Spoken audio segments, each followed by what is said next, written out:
an old building on the edge of the city, there was a studio apartment no one wanted to rent. The agency had the keys, but every time they showed it, people left uneasy, like the space itself rejected human presence. The walls were clean, the floors new, but the air felt thick, as if silence had weight. Lana was a student. She needed a cheap place close to campus, no roommates. When she saw the listing, she didn't ask why the rent was so low. She moved in the same day. The apartment was empty, except for a single black armchair in the corner. She tried to throw it out, but it was too heavy, almost like it was rooted to the floor. The first few days were uneventful. She slept with the lights on out of habit, but on the fifth night, she couldn't sleep. Lying on her back, staring at the ceiling, she realized something was wrong. The silence was too perfect. No cars outside, no footsteps above, not even the sound of her own breath. Panic rising, she opened the window, empty street. She closed it again, and that's when she felt it.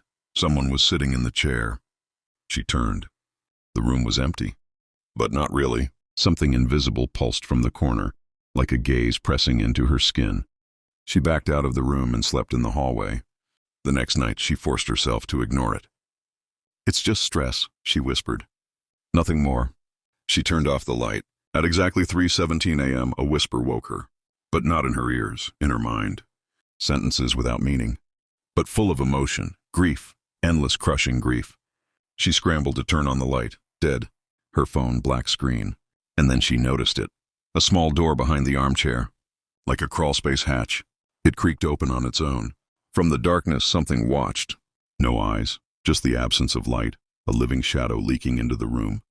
She couldn't scream. No sound would come out. She stood frozen as the shape crawled from the hatch. It had no form, but Lana knew. This was grief. Someone had died here, locked away, forgotten. The next morning, they found her sitting in the chair, staring at the wall. She didn't speak. She didn't move. In her hands was a note written in unfamiliar handwriting. "Whoever enters the Soundless Room stays to listen forever."